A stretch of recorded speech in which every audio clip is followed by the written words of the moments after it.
Chapter 5. I slept late the next day.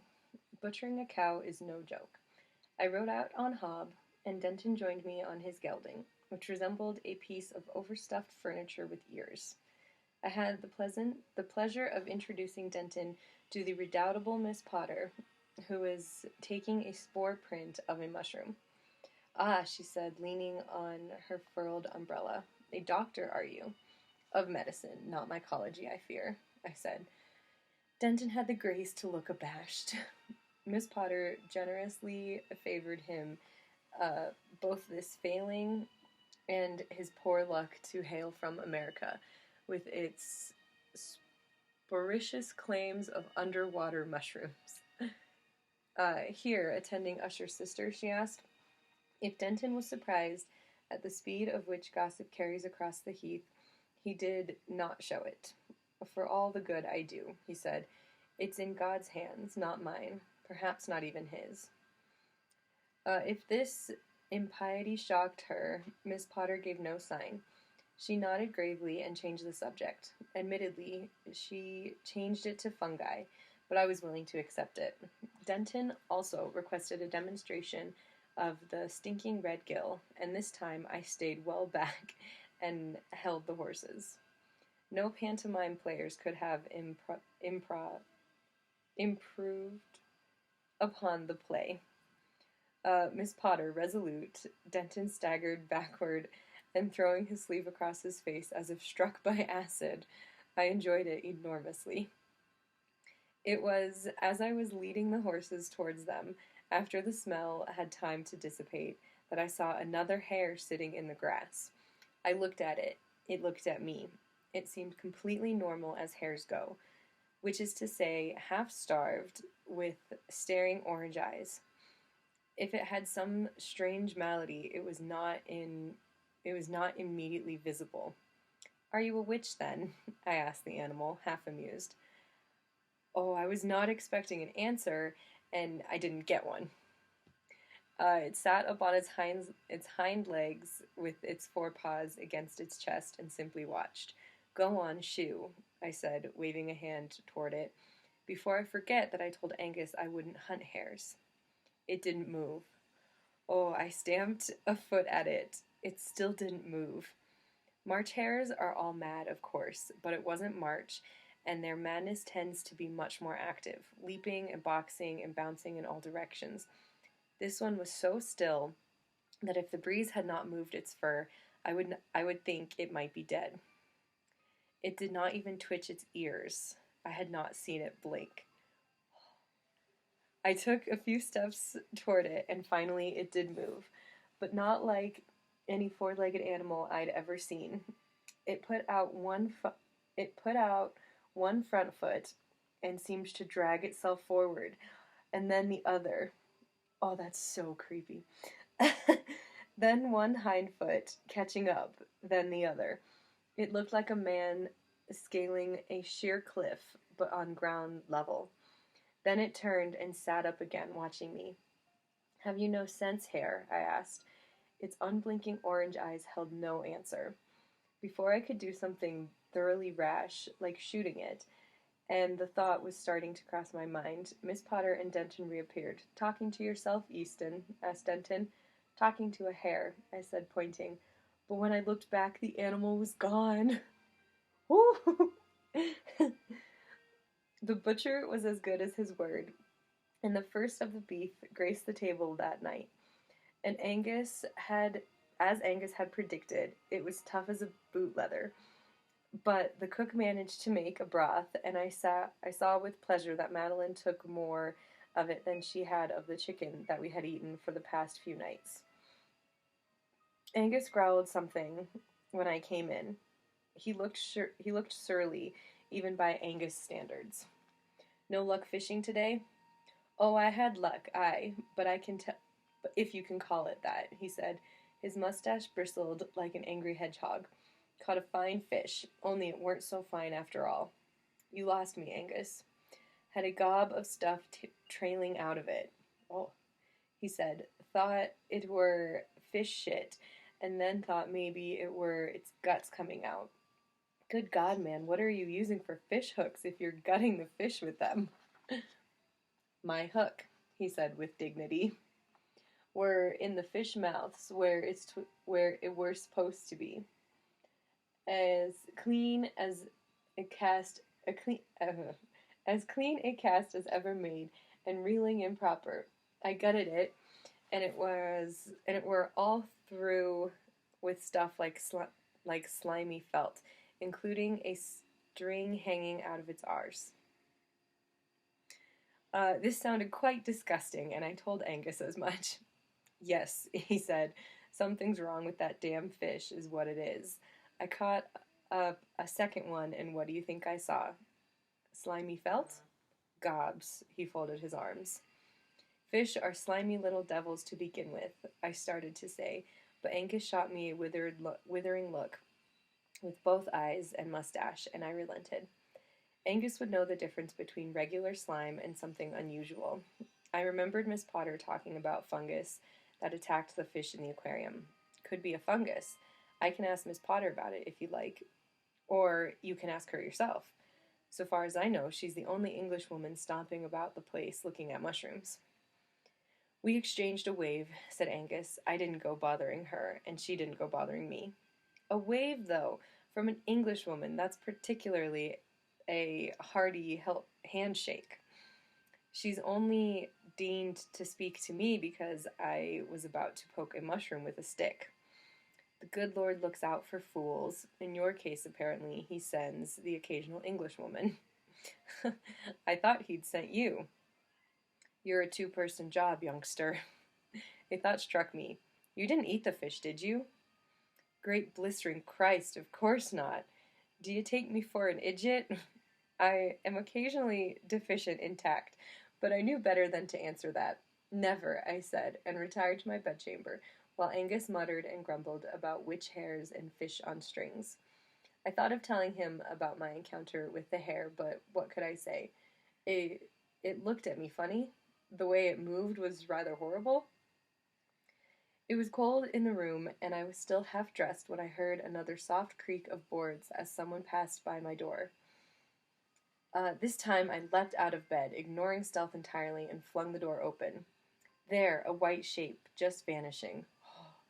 I snatched up a candle and bolted after it, reaching the corner where I had lost it the night before, and saw it, ghost pale in the dark. It did not enter any of the doors, but it moved purposefully towards the stairwell. A figure clad in white, I thought, not a servant, unless Roderick had given his servants a uniform more akin to a burial shroud. It carried no candle, but shuffled along, steps oddly halted, and yet moving swiftly for all of that, unbothered by the dark. It paid no attention to me as I approached. It was descending the stairs when I finally caught up to it and could make out features beyond ghostly whiteness. White hair, flowing white cloth, skin so pale it was almost transparent. Madeline? I asked. She wore a night rail with small high sleeves. Until that moment I had not realized quite how much weight she had lost. The garment hung off her, and what might have been modest enough for a larger woman now fell well below her collarbone.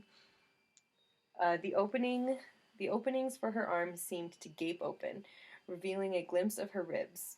I prayed that it was the shadows that made them seem to stand out so far from her skin. She took another shuffling step downward, her hands hanging limply at her sides. Her eyes were open, sweeping from side to side, though I could not tell if they were focused. Was she sleepwalking?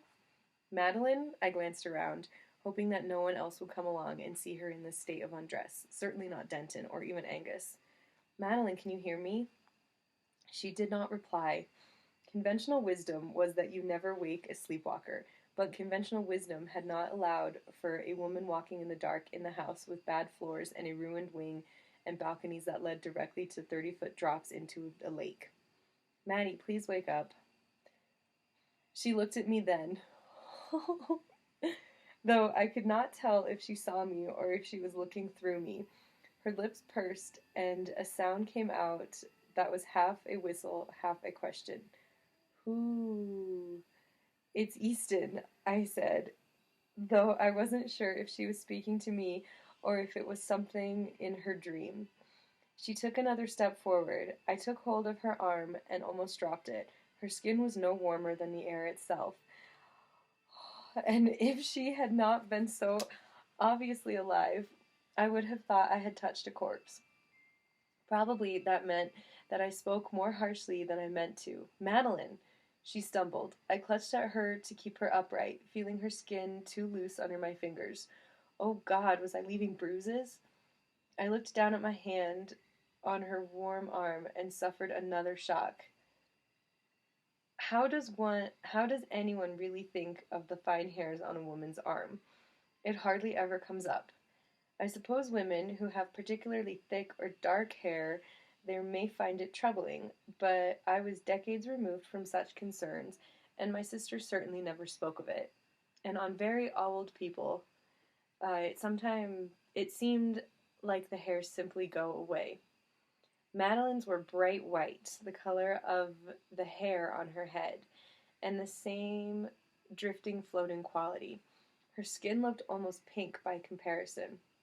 My hand seemed impossibly tan, and the white filament swirled over it like some kind of pale water weed. Come on, I said, trying to hide my horror. Come on. Let's get you back to your room. It's too cold to be out. I looked down and I saw that she was barefoot. My own slippers were inadequate to the chill radiating off the stone stairs. I couldn't imagine how cold her feet must be. I'd have picked her up and carried her, but I was afraid that I'd do her more injury than good. Come on, Maddie. She breathed out something, almost a word, but I could not make it out. Then her eyes rolled in the candle flame, and I thought she might collapse. I reached to catch her in my free hand, but she straightened and said, Roderick? No, it's Easton. Oh, she blinked up at me, her eyes huge in the light of the candlelight. Oh, yes, of course. Hello, Alex. She lifted one bird-like hand to her face. You were sleepwalking. Was I? She looked around. Yes, of course, I must have been dreaming. Shall I take you back to your rooms? She looked down at the stairs. That's not necessary. Please, I said, for my peace of mind. It's cold, and I'll stay up all night thinking you've frozen solid, and they'll find you in the morning looking like one of the Elgian marbles. She laughed a little, as I had intended. Not one of the ones without a head, I hope. If you fall down the stairs and your head shatters, I shan't be held responsible. Come on, I tucked my arm through hers and tugged her gently back up the steps. She followed reluctantly, still glancing over her shoulder at the stairs. Really, Alex, I'm fine. I'm sorry to have disturbed you. I caught her gaze, and there was something odd and furtive about her expression. I drew her arm a little more firmly through mine, seized with a wild notion that she might suddenly bolt. But I saw her to her door of her room, and she kept step beside me. Your maid should be warned that you sleepwalk, I said as I released her. My maid, yes. She drifted through the doorway into the dark. My own feet and heart were heavier as I made my own way back. I found I could not sleep. The air seemed suddenly close and stifling, for all its chill. I pictured the hangings around the bed like great mushroom gills, dripping unseen spores down onto my face. Ugh, no wonder Maddie went sleepwalking. I twitched the bed curtain aside and grabbed for my dressing gown. Perhaps some fresh air would help. Miss Potter had helpfully explained that there were fungal spores everywhere in the air, but if I didn't have to see them, I could ignore them. I opened the door and made my way to the balcony at the end of the hall, overlooking the lake. The lake was full of reflected stars. The strange water gave them a faint green tinge, flickering slightly as I watched, probably from ripples. Not that the ghastly lake ever seemed to ripple when I watched. I looked up, away from the water, hoping to find an anchor in the family constellations. There were no stars. I believe I stared for at least half a minute while this knowledge worked slowly through my brain. It was an overcast night. The sky was dark gray with a sliver of moon just edging through. I looked back down at a lake full of stars. Oh! Oh my. Once, on a ship in the Mediterranean, I saw the sea glow with 1,000 motes of blue light. Plankton, the first mate told me. Bioluminescent plankton. After he walked away, one of the sailors said, "Don't listen to him, sir. The dead carry lanterns down in the deep." The light in the lake was akin to the light in the sea, though more green than blue. Hundreds of individual glowing dots with no discernible source. Growing plankton? Did that happen in lakes? I had no idea. Perhaps Miss Potter would know. I gripped the edge of the balustrade, and as I watched, I began to make out a pattern of the lights. A faint flicker was a sequence, not merely in motion of the water. Not merely the motion of the water. A dot would brighten and then fade, and then the one next to it would do the same, giving the appearance of a light jumping along the track. Then it would begin again at the beginning. The lights... oh my god. The lights seemed to outline multiple flat, irregular sheets standing on the edge of the water. I leaned forward, peering into the depths, and it seemed like there might actually be something there, something that reflected the light just a hair differently than the rest of the water, although it would have been a transparent substance, sheets of glass or gelatin, whatever made some parts of the water surface appear matte during the day. The moon edged out from behind the clouds, but the lights did not halt.